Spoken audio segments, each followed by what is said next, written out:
Oke guys, sebelum melanjutkan, jangan lupa like dan komen. Dan yang baru bergabung, jangan lupa subscribe dan aktifkan loncengnya.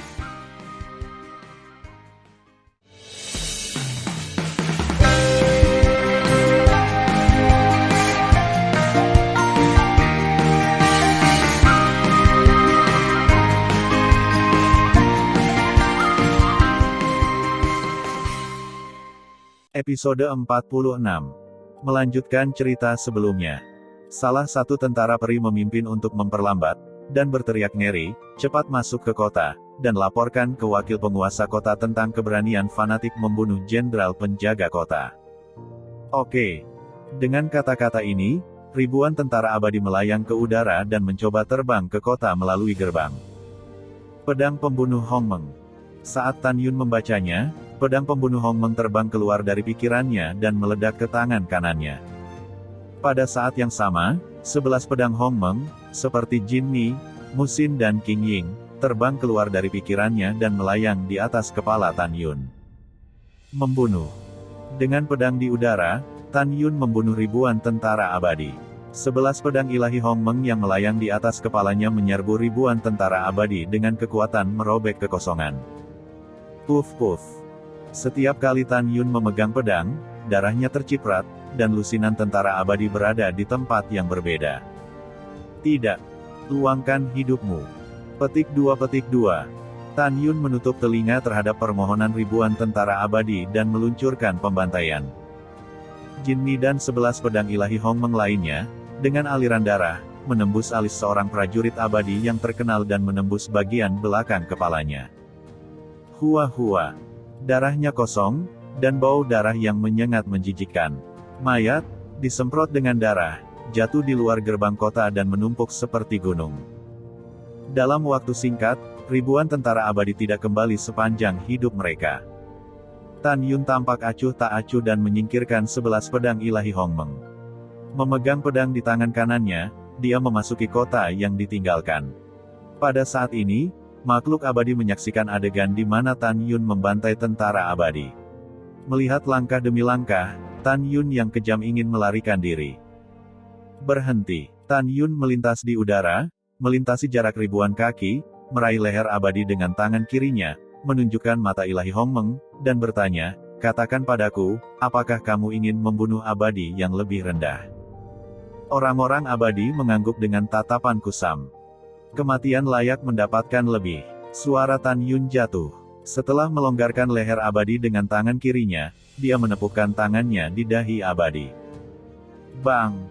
Tiba-tiba, mayat tanpa kepala dari orang-orang abadi memuntahkan darah dan jatuh ratusan kaki jauhnya. Bagaimana denganmu? Apakah kamu ingin membunuh makhluk abadi yang lebih rendah? Tan Yun yang ganas menangkap makhluk abadi lainnya dan masih menunjukkan mata Hongmengnya dan bertanya. "Ya," kata yang abadi dengan jujur. Mata merah mengerikan Tan Yun dipenuhi dengan kemarahan yang menjulang. Dia menusuk tengkorak yang abadi dengan pedang. Tan Yun kemudian bertanya setiap kali dia menangkap makhluk abadi. Ketika Tan Yun bertanya kepada 350 makhluk abadi satu persatu, dia meninggalkan 350 mayat. Jawaban semua orang sama. Mereka semua ingin membunuh makhluk yang lebih rendah dan menyenangkan makhluk abadi superior. Selama penyelidikan, Tan Yun juga mengetahui bahwa 4 miliar abadi di kota yang ditinggalkan adalah anjing yang berlari ke makhluk abadi superior. Dengan kata lain, semua yang abadi di kota yang ditinggalkan adalah orang-orang yang kehilangan martabat dan bekerja untuk harimau. Tan Yun memegang pedang di tangan kanannya dan mengungkapkan cahaya haus darah di mata bintangnya. Dia sangat marah dan berkata sambil tersenyum, "Tentu saja, seperti yang dikatakan Jenderal Xuan Yuan, semua makhluk abadi di kota yang ditinggalkan harus dibunuh." Sial. Baiklah, kalau begitu aku Tan Yun akan membunuh dan membasuh kota yang ditinggalkan. Setelah tertawa, rambut Tan Yun terbang, memegang pedang pembunuh Hongmeng, berubah menjadi bayangan sisa, menyapu jalan di pintu keluar gerbang kota dan muncul di jalan lain. Membunuh. Tan Yun meraung dengan pedang dan membunuh yang abadi di jalan. Tiba-tiba, tunggul itu terbang, cipratan darah, dan ratapan. "Ah, siapa kamu dan mengapa kamu membunuh kami?" Tidak, maafkan aku. Ribuan abadi di jalan terbunuh, dan tubuh mereka tergeletak di jalan. Di paviliun di kedua sisi jalan, tiba-tiba, sosok-sosok terbang keluar. Mereka berteriak ngeri dan ingin memberitahu wakil wali kota tentang masalah ini. Tan Yun tidak mengejar makhluk abadi ini. Dia muncul di jalan lain, memegang pedang pada makhluk abadi, dan berkata dengan suara dingin, "Apakah Anda tahu di mana kediaman Jenderal Sima, Jenderal Suge, dan 31 jenderal lainnya?" "Tahu-tahu." Yang abadi gemetar. "Gambar peta di slip batu giok untukku."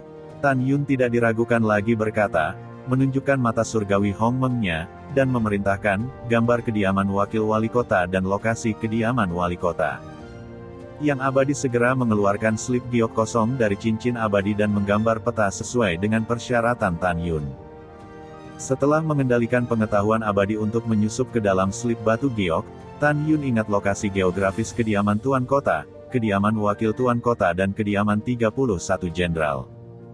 Kemudian, Tan Yun bertanya, "Apakah kamu ingin membunuh makhluk abadi yang lebih rendah?" "Ya. Di mana kamu paling ingin membunuh makhluk abadi yang lebih rendah?" "Tentu saja, itu adalah kota abadi Suanyuan. Seluruh kota abadi yang kami tinggalkan ingin memasuki kota abadi Suanyuan." Tan Yun menggertakkan giginya. "Mengapa?" Yang abadi berkata dengan jujur, "Karena ada lebih dari 1 miliar abadi yang lebih rendah di kota abadi Suanyuan, yang dapat ditangkap dalam satu jaring. Tangkap semua ibumu." Pada saat ini, ribuan makhluk abadi di jalan meneriaki Tan Yun. "Anakmu sudah selesai. Membunuh di kota yang ditinggalkan adalah kejahatan besar. Jika kamu membunuh orang yang tidak bersalah tanpa pandang bulu, kamu akan dihukum." Petik 2. Di hadapan teguran publik, Tan Yun terlihat dingin dan mengerikan. Dia mengguncang awan dengan suara galak, "Dengarkan aku dengan jelas. Tan Yun yang membunuhmu." Begitu suara itu jatuh, Tan Yun membunuh dan membantai semua masa lalu.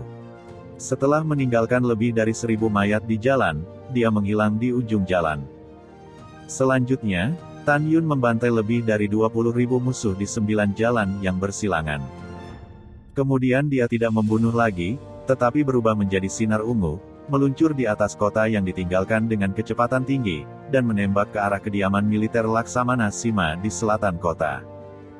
2 hari kemudian, berita bahwa seorang pria bernama Tan Yun membantai para abadi di kota yang ditinggalkan secara bertahap menyebar di kota terlantar yang luas. Pada saat ini, kota yang ditinggalkan, rumah wakil wali kota. Di aula yang megah, wakil wali kota Ling Hu Yunfei memanggil 11 jenderal. Ling Hu Yunfei sangat marah sehingga dia gemetar dan meraung pada 11 jenderal, "Saya baru saja mendapat kabar bahwa seorang pria paruh baya bernama Tan Yun membunuh jenderal kota kami dan memakukan kepalanya ke gerbang. Lalu dia membantai ribuan tentara abadi yang menjaga gerbang kota dan mencuci beberapa jalan di gerbang kota dengan darah. Aku sangat marah. Setelah kita menangkap makhluk gila ini, kita akan mencukurnya hidup-hidup." Pada saat ini, seorang jenderal bernama Feng Tiantu mengerutkan kening dan berkata, "Wakil wali kota, Tan Yun, tidak membuat pertumpahan darah lagi dalam 2 hari terakhir." Bawahan tidak mengerti, kenapa dia tiba-tiba menjadi gila 2 hari yang lalu. 10 abadi lainnya juga bingung. Tidak ada gunanya berpikir begitu banyak. Ling Hu Yunfei berkata dengan marah, "Anda segera memobilisasi 110 juta tentara dari kam umum dan mencari dan membunuh orang ini untuk wakil wali kota-kota." Dengan perintah Ling Hu Yunfei, 11 jenderal segera pergi ke barak untuk memobilisasi tentara abadi dan mencari serta membunuh Tan Yun di seluruh kota. Bintang-bintang redup, bulan redup, dan kunang-kunang kecil bersinar di langit malam. Sebuah rumah besar rumah Laksamana Sima. Saat ini, di sebuah ruangan yang didekorasi oleh putrinya di mansion, berdiri seorang gadis yang tertutup dan pemalu. Mata gadis itu berwarna abu-abu. Siapa lagi kalau bukan Sima Feier? "Nona, wakil wali kota mencari Anda lagi."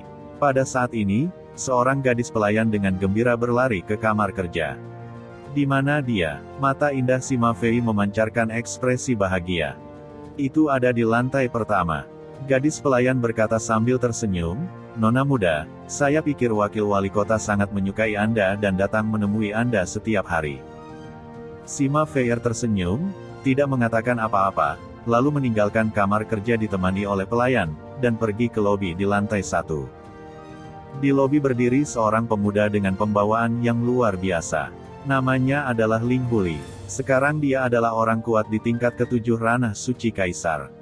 Sima Feier memasuki kultivasi tingkat ketiga ranah suci kaisar dalam lebih dari 20 tahun sejak dia meninggalkan kota abadi Xuanyuan. Alasan mengapa ranah dipromosikan begitu cepat tergantung pada Ling Huli. Karena sejak dia memasuki kota yang ditinggalkan, Ling Huli jatuh cinta padanya pada pandangan pertama dan memberinya cukup pil kaisar dan pil kaisar bermutu tinggi. Ditambah dengan ketelitian Ling Huli, hati Sima Feier berangsur-angsur jatuh. Sangat tepat untuk menggunakan pepatah, Anda harus bahagia ketika Anda bahagia dalam hidup, pada Sima Feier. Feier telah melihat wakil wali kota muda. Sima Feier tersenyum dan memberi hormat. Ling Huli mendambakan dengan penuh kasih sayang dan berkata, Nona Feier, jangan sopan. Aku datang malam ini untuk membicarakan sesuatu denganmu. Sima Feier berkata, katamu. Aku, Ling Huli merindukan dan berkata dengan tulus, aku sudah lama mencintaimu. Aku ingin menikahimu. Pipi Sima Fei merah dan hatinya manis seperti madu. Setelah ragu-ragu sebentar, dia menganggukkan kepalanya dan berkata dengan suara yang sedikit tidak terdengar, aku mau. Haha, itu bagus. Ling Huli sangat rindu dan bingung. Segera, dia tiba-tiba memeluk Sima Feier. Sama seperti detak jantung Sima Feier, pupil matanya tiba-tiba menyusut. Tapi dia melihat sinar cahaya ungu meledak dari luar paviliun, muncul di lobi dan berubah menjadi pria paruh baya dengan janggut besar dalam jubah ungu. Tan Yun menatap Sima Feier, dan matanya menunjukkan niat membunuh yang tak terkendali. Dari suara Sima Feier dan sepasang pupil abu-abu yang mati, dia dapat menentukan bahwa Sima Feier adalah wanita bertopeng hitam yang menculik dirinya sendiri di rumah tuan kota. Kecantikan kecil, kamu cukup penyayang. Tan Yun berkata dengan suara kasar, gadis kecil, paman naksir kamu, jadi tolong temani paman malam ini. Mendengarkan suara ringan, Sima Feier mengendurkan penglihatan Ling Hu, dan sepasang mata abu-abu yang mati mengungkapkan rasa dingin yang tak ada habisnya. Tanpa menunggu Sima Feier berbicara, gadis pelayan di sebelahnya mengacungkan jari, menunjuk ke Tan Yun dan berseru, Nona, dia membunuh lebih dari 20.000 orang kota. Pria yang dicari adalah dia. Pada saat ini, Ling Huli tiba-tiba berbalik, fitur wajahnya yang tampan sangat terdistorsi karena kemarahan. Kamu semut tahi lalat dari tingkat ke-8 ranak manusia kaisar, aku tidak peduli berapa banyak orang kota yang kamu bunuh sekarang. Tapi Anda hanya berani untuk tidak menghormati Feier. Aku akan merobekmu. Sebelum dia menyelesaikan kata-katanya, Ling Huli dipenuhi dengan nafas tingkat ke-7 ranah kaisar suci. Tangan kanannya memutar cakarnya, merobek kekosongan, dengan untaian celah ruang hitam pekat, dia meraih leher Tan Yun. Di dalam hatinya, Sima Feier adalah tunangannya, dan dia benar-benar marah. Haha, kamu merobekku jika kamu memiliki kemampuan. Sayangnya, kamu tidak bisa. Dengan seringai di wajahnya, Tan Yun meninju kaki kanan Ling Hu. Jangan mengukur dirimu sendiri. Sebelum kata, kekuatan, Ling Hu jatuh, dia berteriak seperti babi. Retakan. Dengan suara retak tulang yang jelas, dalam kepanikan Sima Feier, kaki kanan Ling Hu menghadapi pukulan Tan Yun, rapuh dan menyedihkan, lalu pecah berkeping-keping, dan kabut darah terisi dan jari-jari terbang bersama. Membunuh.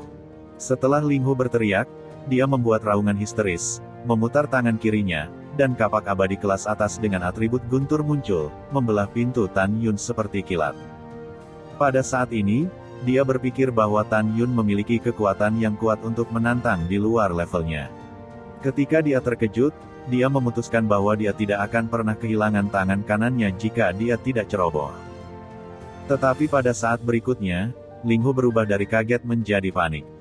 Dalam kengeriannya, Tan Yun memutar tangan kanannya, membuka 5 jarinya dan meraih kapak yang tajam. Kamu ingin membunuhku dengan senjata suci abadi kelas atas yang rusak. Omong kosong. Tan Yun tertawa, kelima jarinya membuat kekuatan tiba-tiba, kapak itu terjepit dan berubah bentuk, dan kemudian pecah dengan keras. Ah, Ling Hu berkata dengan ngeri, siapa kamu? Mengapa kekuatan fisikmu begitu kuat? Itu adalah senjata suci abadi terbaik. Pada saat ini, Sima Feier di aula memunculkan gelombang badai di hatinya dan menatap Tan Yun. Dia sangat ketakutan sehingga dia kehilangan warnanya.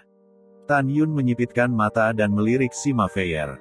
Kemudian, dia memandang Ling Hu dan mencibir, bahkan jika itu adalah senjata dao kelas menengah, aku bisa menghancurkannya. Klik, klik.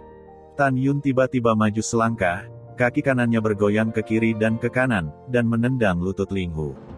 Dalam suara retak tulang yang menakutkan, lututnya pecah berkeping-keping. Celepuk. Ling Hu Li, yang kehilangan kakinya, jatuh dengan keras ke tanah dan meratap kesakitan. Suara mendesing. Begitu sosok Tan Yun melintas, dia muncul di samping Ling Hu Li dan menginjak dadanya. Krek, krek. Tulang dada Ling Hu sepertinya meledak kapan saja. Aliran darah menyembur keluar dari mulutnya dan berkata dengan suara gemetar, kamu tidak bisa membunuhku. Aku satu-satunya putra wakil wali kota. Pada saat ini, Sima Feier, yang tampak ketakutan, menggema, pahlawan ini, kamu benar-benar tidak dapat membunuhnya. Dia adalah anak dari wakil wali kota. Tan Yun tersenyum dan meludahi wajah Ling Hu Li. Aku tidak takut pada wakil wali kota. Aku takut padamu. Sima Feier menyetujui lamaranmu dan tunanganmu. Ya, selama kamu setuju dan membiarkan paman tidur dengannya selama 1 malam, aku akan menyelamatkanmu dari kematian. Dalam hati Tan Yun, jika Sima Feier ditampar sampai mati, dia akan mati terlalu ringan.